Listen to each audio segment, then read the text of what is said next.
दोस्तों नमस्कार, मैं हूं प्रदीप कुमार। आप देख रहे हैं पॉलिटिकल आइडिया। पॉलिटिकल आइडिया के आज के इस अंक में आप सभी दर्शकों का बहुत बहुत स्वागत है। दोस्तों आज हम चर्चा करेंगे एक ऐसे व्यक्ति, एक ऐसे पद के बारे में जिस पद का निर्माण ही उस खास व्यक्ति के लिए किया गया है। मैं बात कर रहा हूं भारतीय जनता पार्टी की। भारतीय जनता पार्टी ने विगत दिनों एक नए पद की रचना की, राष्ट्रीय संगठक की, और इस पद पर नियुक्ति उस व्यक्ति की हुई है दोस्तों जो लगातार 55 वर्षों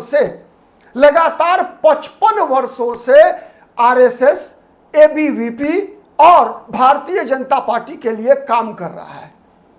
लेकिन वो व्यक्ति काम कर रहा है, लेकिन काम कर रहा है कैसे? पर्दे के पीछे से। आप कभी भी अखबार में, टेलीविजन के चैनल पर आपने उस व्यक्ति का भाषण नहीं सुना होगा। बहुत कम अखबारों में भी फोटो भी आपने देखा होगा दोस्तों। लेकिन 1970 से 56 साल पहले यह व्यक्ति उत्तर प्रदेश के संत कबीर नगर से अपनी राजनीतिक यात्रा की शुरुआत करता है, जब यह आरएसएस का स्वयंसेवक बनता है। कुछ ही वर्षों के बाद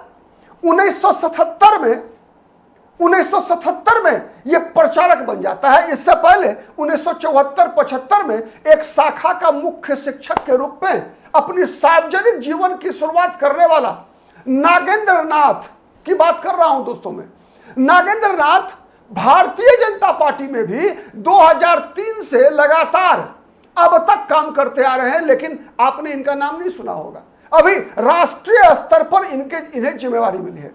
अभी तक इनका केंद्र पटना हुआ करता था, बिहार की राजधानी पटना। बिहार में रहकर ये भारतीय जनता पार्टी का काम कर रहे थे। बिहार और झारखंड के क्षेत्रीय संगठन मंत्री थे, और अब इनको केंद्रीय स्तर पर दिल्ली लाया गया है और राष्ट्रीय संगठक की जिम्मेवारी दी गई है। और इनका काम रहेगा कि जितने भी वरिष्ठ कार्यकर्ता हैं भारतीय जनता पार्टी ही नहीं बल्कि पूरे संघ परिवार में, उनके साथ संपर्क बनाए रखने का। दोस्तों भारतीय जनता पार्टी चूंकि 12 वर्षों से केंद्र की सत्ता में है, कई ऐसे भारतीय जनता पार्टी के केंद्रीय नेतृत्व को पता है कि कई ऐसे भारतीय जनता पार्टी के कार्यकर्ता, नेता, समर्थक, सद्भावना रखने वाले लोग ऐसे हैं जो भारतीय जनता पार्टी से वो अपेक्षा रखते हैं जिस अपेक्षा को भारतीय जनता पार्टी आज तक पूरा नहीं कर सकी है। भारतीय जनता पार्टी एक कैडर बेस्ड ऑर्गेनाइजेशन से जब अब एक जन संगठन की जो यात्रा रही है भारतीय जनता पार्टी की, उस एक कैडर बेस्ड संगठन से एक जन संगठन की यात्रा के दौरान कई ऐसे चेहरे भारतीय जनता पार्टी में शामिल हुए हैं जिसे भारतीय जनता पार्टी के जो मूल कैडर रहे हैं, वो जो राष्ट्रवादी कैडर है, जो हिंदूवादी है, कहीं ना कहीं कई बार असंतुष्ट हो जाता है। वो अपनी भावनाओं पर काबू नहीं रख पाता। ऐसे लोगों से निरंतर संपर्क बनाए रखने के लिए इस पद की रचना की गई है, राष्ट्रीय संगठक संपर्क। जिस पद की रचना की गई है दोस्तों, और जिस पद पर नागेंद्र नाथ को बिठाया गया है, इससे बेहतर व्यक्ति नहीं मिलता। क्योंकि 1977 में प्रचारक बनने के बाद लगातार यह व्यक्ति 1980 से 84 तक उत्तर प्रदेश के देवरिया जिला में प्रचारक होते हैं। 1984 और 1986 में गाजीपुर के जिला प्रचारक बनते हैं। 86 से 88 के दौरान इनको विभाग प्रचारक बनाया जाता है दोस्तों। विभाग प्रचारक की जिम्मेवारी दी जाती है। तो मैं इसलिए बता रहा हूं दोस्तों आपको कि अधिकतर राजनीतिक दलों में जब राजनीति व्यक्तिवादी हो रही है, यानी अगर समाजवादी पार्टी को वोट मिलता है तो अखिलेश यादव के नाम पर, कांग्रेस पार्टी को वोट मिलता है तो राहुल गांधी के नाम पर, ममता बनर्जी को वोट मिलता है तृणमूल कांग्रेस के नाम पर, लालू यादव को वोट मिलता है, लालू यादव की पार्टी को वोट मिलता है लालू यादव के नाम पर। यानी जितने भी राजनीतिक दल हैं वो व्यक्तिवादी राजनीतिक दल हैं। माना यह जा रहा है कि भारतीय जनता पार्टी का भी जब स्वर्ण काल चल रहा है तो नरेंद्र मोदी के नाम पर वोट गिरता है। ऐसे दौर में यदि भारतीय जनता पार्टी को एक विचारधारा आधारित राष्ट्रीय हित को प्राथमिकता देते हुए एक राष्ट्रवादी दल के रूप में अगर बने रहना है तो तो ऐसे व्यक्तित्वों का मार्गदर्शन भारतीय जनता पार्टी के लिए कितना महत्वपूर्ण है, इस बात की चिंता केवल भारतीय जनता पार्टी जैसा राजनीतिक दल ही कर सकता है। और यह इस बात को साबित करता है दोस्तों, इस बात को स्वीकार करने में कहीं कोई हर्ज इसलिए नहीं होना चाहिए कि जो व्यक्ति राजनीति की समझ रखता है वो जानता है कि संगठन का महत्व क्या होता है। दोस्तों आपको याद होगा, कुछ दिन पहले, कुछ महीने पहले की बात है, जब कांग्रेस पार्टी के वरिष्ठ नेता, मध्य प्रदेश के पूर्व मुख्यमंत्री दिग्विजय सिंह ने कांग्रेस की कार्य समिति की पूर्व संध्या पर एक फोटो पोस्ट किया था सोशल मीडिया पर, जिसमें लालकृष्ण आडवाणी की कदमों के नीचे नरेंद्र मोदी बैठे हुए थे। और दिग्विजय सिंह ने यह ट्वीट किया था कि जो कल कदमों में बैठा था आज वो देश का प्रधानमंत्री है। तो ये जो भारतीय जनता पार्टी की विशेषता है कि भारतीय जनता पार्टी के लिए कई ऐसे चेहरे वर्षों अपना शरीर खपाते हैं, अपनी ऊर्जा खपाते हैं, जिसके बारे में लोगों को पता नहीं होता, जिसके बारे में मीडिया में चर्चा नहीं होती, जिसके बारे में अखबारों में बात नहीं होती, जिसके बारे में संपादकीय नहीं लिखे जाते।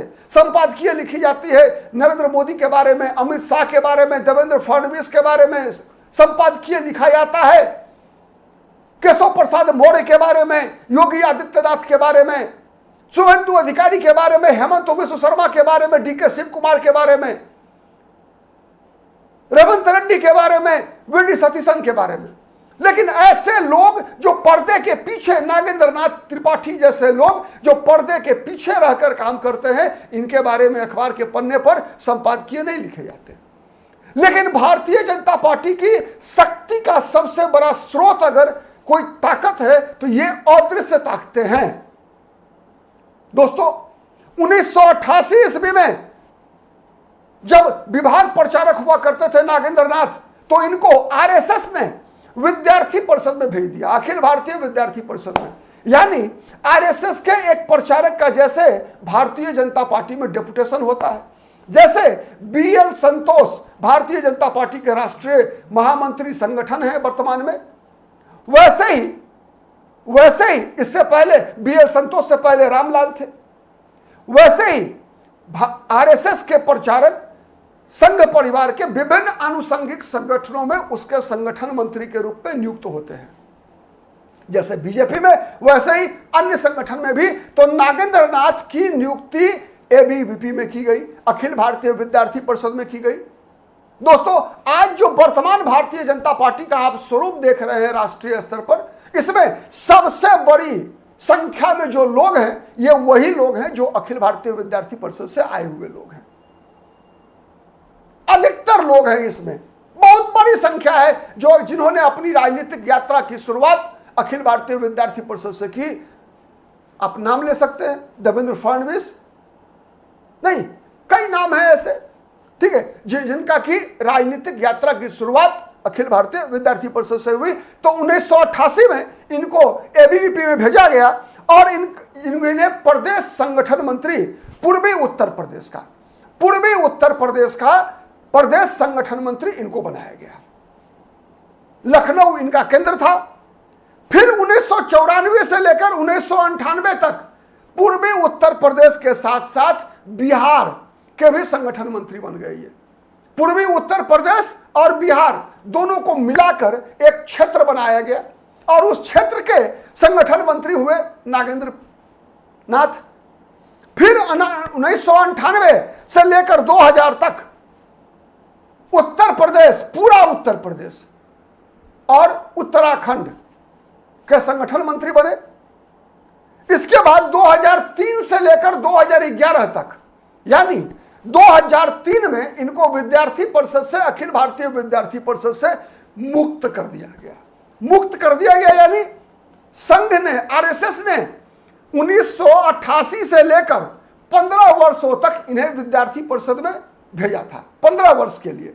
तो 88 में विद्यार्थी परिषद में, अखिल भारतीय विद्यार्थी परिषद की जिम्मेवारी मिली इनको, और 2003 में विद्यार्थी परिषद से, अखिल भारतीय विद्यार्थी परिषद से ये मुक्त हो गए। और मुक्त होने के बाद इन्हें भेजा गया भारतीय जनता पार्टी में।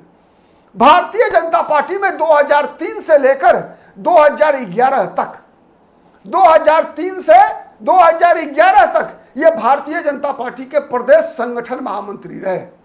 2003 से 2011 तक बीजेपी के प्रदेश संगठन मंत्री रहे उत्तर प्रदेश में। इनके बाद ही सुनील बंसल की नियुक्ति हुई दोस्तों, जिनके बारे में अभी आप पश्चिम बंगाल के चुनाव के संदर्भ में कई बार आपने सुना होगा सुनील बंसल का नाम। सुनील बंसल जिन्हें पश्चिम बंगाल की जिम्मेवारी दी गई थी, और पश्चिम बंगाल में जो भारतीय जनता पार्टी को भारी विजय मिली है उसमें पर्दे के पीछे से जो सबसे बड़ा चेहरा जिसकी बड़ी भूमिका रही, उन चेहरों में एक सुनील बंसल का चेहरा था। जब 2014 में नरेंद्र मोदी प्रधानमंत्री पद के उम्मीदवार थे और अमित शाह भारतीय जनता पार्टी के राष्ट्रीय महामंत्री उत्तर प्रदेश के प्रभारी थे, तो यही सुनील बंसल अमित शाह के साथ कदम से कदम मिलाकर उत्तर प्रदेश में भारतीय जनता पार्टी को 71 लोकसभा सीटों पर चुनाव में जीत दिलाने वाले वही सुनील बंसल नागेंद्र जी नाथ के बाद उत्तर प्रदेश के प्रदेश संगठन मंत्री महामंत्री बने थे, प्रदेश संगठन महामंत्री। दोस्तों 2011 में इनको उत्तर प्रदेश से बिहार भेज दिया गया। 2011 में बिहार भेजा गया। बिहार में ये 2011 से लेकर 2021 तक 2011 से लेकर 2021 तक सबसे चुनौतीपूर्ण वर्ष था बिहार में। तब जब नीतीश कुमार कई बार भारतीय जनता पार्टी के साथ आए, भारतीय जनता पार्टी के खिलाफ गए।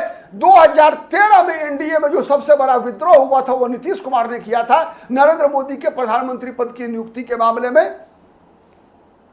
तो नागेंद्र जी ही बिहार में भारतीय जनता पार्टी के संगठन महामंत्री थे। तो 2011 से 2021 तक नागेंद्र नाथ बिहार में भारतीय जनता पार्टी के संगठन महामंत्री रहे। फिर 2021 में इनको क्षेत्रीय संगठन मंत्री बनाया गया, बिहार और झारखंड दोनों का, बिहार झारखंड दोनों का संगठन मंत्री बनाया गया। और अब राष्ट्रीय संगठक दिल्ली होगा केंद्र, अभी तक केंद्र पटना था। तो मित्रों, जब कई बार भारतीय जनता पार्टी पर विपक्ष के लोग आरोप लगाते हैं कि भारतीय जनता पार्टी कैसे चुनाव जीत गई पता ही नहीं चला, उसके पीछे ऐसी ताकतों की सबसे बड़ी भूमिका है। जो राजनीति को समझने वाले लोग हैं देश में, वो समझते हैं भारतीय जनता पार्टी जब कहती है कि भारतीय जनता पार्टी कार्यकर्ताओं की पार्टी है। आज भारतीय जनता पार्टी में कई ऐसे नेता जो भारतीय जनता पार्टी के मूल कैडर नहीं रहे। हेमंत विश्व शर्मा की बात कर लीजिए, शुभेंदु अधिकारी की बात कर लीजिए, कई ऐसे चेहरे हैं जो भारतीय जनता पार्टी के मूल कार्यकर्ता नहीं रहे। लेकिन आज आप नहीं कह सकते दोस्तों कि शुभेंदु अधिकारी और हेमंत विश्व शर्मा की भाषा एक कांग्रेसी नेता की भाषा है। क्यों हुआ ऐसा, कैसे हुआ ऐसा? इसके पीछे है कार्यकर्ताओं की ताकत, भारतीय जनता पार्टी के कार्यकर्ताओं की ताकत। जो कार्यकर्ता केवल विचारधारा की बात मानता है, केवल चेहरे को नहीं देखता कि सामने चेहरा किसका है। चेहरा तो भारतीय जनता पार्टी के कार्यकर्ताओं ने लालकृष्ण आडवाणी का भी नकार दिया था। कल्याण सिंह भी जब पार्टी से बाहर गए थे तो कल्याण सिंह को भी भारतीय जनता पार्टी के कार्यकर्ताओं ने इग्नोर कर दिया था, याद है ना? आडवाणी जी का बयान, कराची वाले बयान के बाद आडवाणी जी की लोकप्रियता सीधा डाउन नीचे हो गई थी। यह भारतीय जनता पार्टी का कार्यकर्ता ही था जिसने भारतीय जनता पार्टी के केंद्रीय नेतृत्व को 2013 में मजबूर कर दिया कि नरेंद्र मोदी को प्रधानमंत्री पद का उम्मीदवार बनाया जाए। तो यह कार्यकर्ता निर्माण का काम भारतीय जनता पार्टी में ऐसे नागेंद्र नाथ जैसे लोग ही किया करते हैं, संगठन मंत्री के रूप में, संगठन महामंत्री के रूप में, प्रचारक के रूप में, विस्तारक के रूप में। तो यह है भारतीय जनता पार्टी की सबसे बड़ी ताकत और यह है भारतीय जनता पार्टी का सबसे बड़ा अनुशासन। वो फैक्ट्री है, ये कारखाना है जिस कारखाना से अमित शाह और नरेंद्र मोदी, अटल बिहारी वाजपेयी, लालकृष्ण आडवाणी जैसे जननेता, देवेंद्र फडणवीस, नितिन गडकरी, राजनाथ सिंह जैसे जननेता निकलते हैं, केशव प्रसाद मौर्य, दिनेश शर्मा जैसे नेता निकल कर आते हैं, सुशील मोदी जैसा चेहरा, नंद किशोर यादव जैसा चेहरा, नित्यानंद राय जैसा चेहरा बिहार से निकल कर आता है।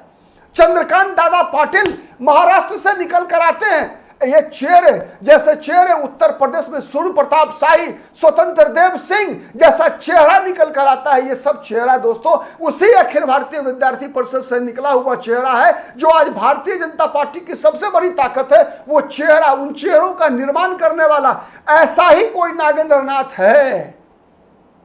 और इसीलिए ये नियुक्ति ही वो कारण है दोस्तों जिस कारण से भारतीय जनता पार्टी के बड़े नेता लगातार इस बात का दावा करते हैं कि Bharatiya Janata party is a party with difference. हम में और अन्य पार्टियों में अंतर है, तो वो अंतर ऐसी ही नियुक्तियों के कारण होता है। नागेंद्र नाथ जैसे लोग जो संगठन में पर्दे के पीछे रहकर कार्यकर्ता को गढ़ने का काम करते हैं, तो ऐसे ही लोगों के कारण भारतीय जनता पार्टी ये पार्टी विथ डिफरेंस कहलाती है। आप कितने सहमत हैं हमारे विश्लेषण से कमेंट करके बताइएगा दोस्तों। आज के लिए इतना ही, फिर मुलाकात होगी किसी अन्य मुद्दे पर। तब तक के लिए नमस्कार।